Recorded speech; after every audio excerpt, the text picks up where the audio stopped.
I made a big mistake. You know that feeling when someone suggests a piece of content to you and hypes it all the way to infinity so that you're more willing to give it a chance, even if it's not close to that quality at all? Yeah, for the longest time, I thought Sorry to Bother You was just another one of the internet's attempts at doing so, because way too often have I been absolutely bamboozled into checking something out that aren't even close to the quality that they were proposed to be. Especially if it was an indie movie, as around 2018, Marvel was pretty much the poster child for film, which led to a good bit of people just latching onto any more obscure films in an effort to just be different. So it comes to my surprise when I finally checked this movie out and realized 20 minutes in that I had been shooting myself in the foot for the last 4 years. Because Sorry to Bother You is such an engaging piece with the right levels of meta commentary that I can't even deny could make a good case for Movie of the Year for 2018, and it's genuinely such a shame that it took me this long to end up getting to it, because it ticks almost all of my boxes. For those of you who were asleep on this movie as well as me, it follows the story of Cassius Green, a down-on-his-luck dude who was hired as a telemarketer for a company called Regalview, a seemingly dead-end job that fuels its employees with the empty promises of one day becoming a power caller, the top of the top, who are not only giving luxurious benefits,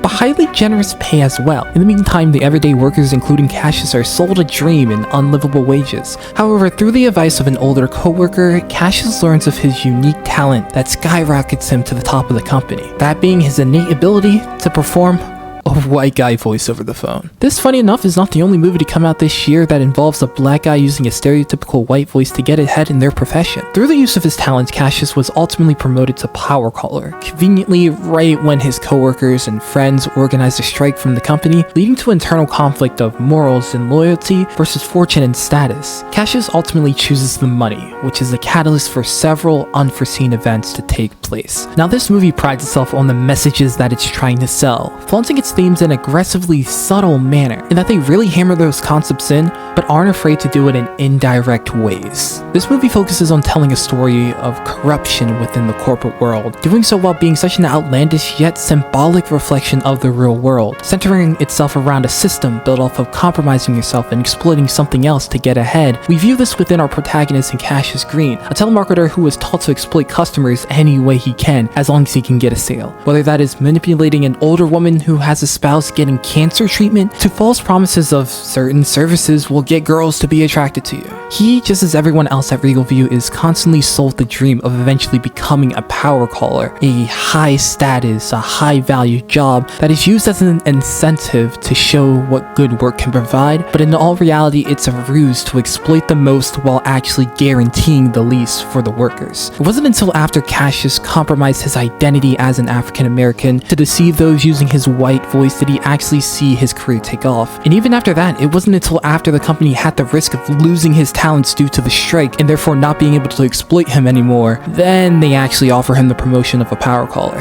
Cassius takes the role effectively betraying his morals, his friends, his co-workers, even his girlfriend who was heavily for workers' rights, effectively not fighting a corrupt system, but rather falling right into it. Which is funny, as he is named after Cassius Clay, or Muhammad Ali, a man who was the complete opposite, as he wasn't willing to compromise his ideals to fight in the war and ended up being jailed because of it. In the role as a power caller, Cassius' morality becomes more and more skewed, as the product they are selling now is basically slave labor and weaponry. He constantly tries to convince himself that the means justify the ends, as the pay would do things such as move him out of his uncle's garage, paying to allow his uncle to keep his house, get him out of his barely functioning car, and so on and so forth. We can mentally assume and visually see that the more he falls into corruption, the more it puts a strain on himself, going from a clean-cut, free-flowing guy into a disheveled, battered, lonely sellout. Now, while all of this is going on, you have another company in the background that is dominating, this company of Worry Free. Worry Free is a company that is very high on promoting community and job security, but is also heavily criticized for work conditions that many would call modern-day slavery, clearly trying to draw parallels to corporations such as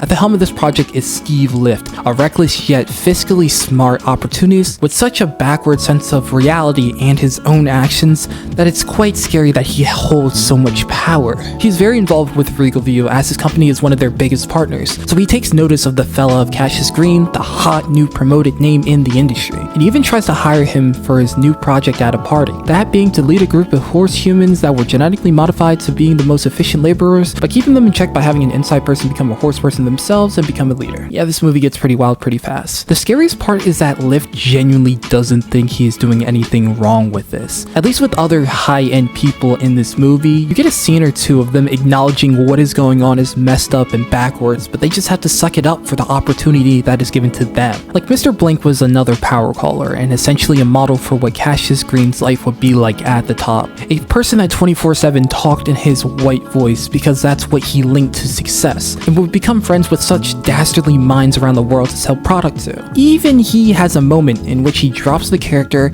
and gives Cassius the truth. But when it comes to Lift, this is no character. He genuinely believes in having a person become a horse-human hybrid monstrosity against their will. And even worse is that when this was exposed to the public, he was rather celebrated for his ingenuity instead of jailed for his abuse. Very reminiscent of real-life business owners who commit various atrocities to the planet, but are still heavily praised because they are financially successful. The movie ends with Cassius learning his lesson as he rejoins the Regalview strike team, tries to expose a corrupt corporate system, gets his girlfriend back, and he turns to a horse person himself. Boom, movie over. Now, I'll get back to the story itself, but I would be remiss to not at least quickly talk about the aesthetic beauty this movie was to me. It's like they stuck a camera into someone's dreams with how trippy it became at times, and the direction they chose to visualize events at times was just a nice touch on top of everything, such as telemarketers shown to be physically invading someone's personal life, or just more simple views such as the contrasting paths that Cassius could end up, symbolized by Mr. Blank and his coworker Langston, two people that are both African American and use this white voice. Looking into more of the production side of things, so much attention was put in to the point that even accents of background characters needed to match exactly to the setting of Oakland. That attention to detail, along with the pure ingenuity that went into this film, makes it a must watch in itself. But when paired with such a dedicated film as this,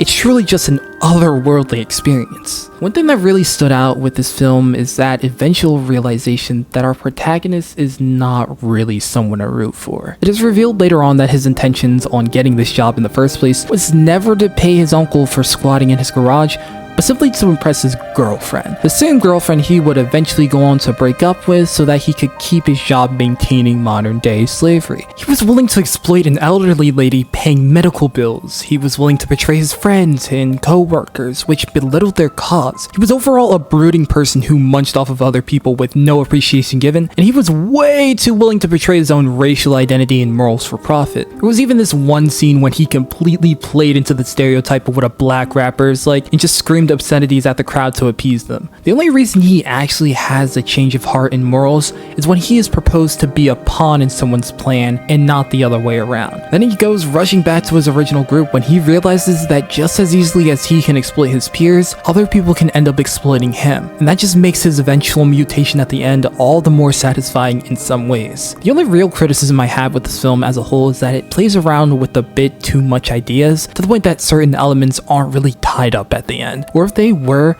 they weren't really done as entertaining as it could be. Like there was a side plot in which Cassius's girlfriend named Detroit gets involved with a flirtatious relationship with the organizer of the strike at Regalview named Squeeze. They sort of flirt for a couple of scenes, commenting that they share a lot of the same morals. They end up kissing and it's implied they did more, but that relationship is pretty much disregarded with little conflicts towards the end there. Also, there's this one business lady who was built up to have actual importance, but is only really there to deliver like one joke and then that's just never seen again. But compared to what it actually gives, these are just some minuscule points that people may not even give a second look to at the end of the day. Sorry to Bother You is ultimately a meta commentary on corporate corruption and how it can draw out the worst in oneself through the lens of an escalating story that constantly keeps the viewer on their toes. It's imbued with natural comedy that rivals greats, and I would highly suggest it if you haven't already because it contains so much more than what was said in this review alone. I personally think this movie needs another resurgence because it is too good to just be a brief stint in 2018,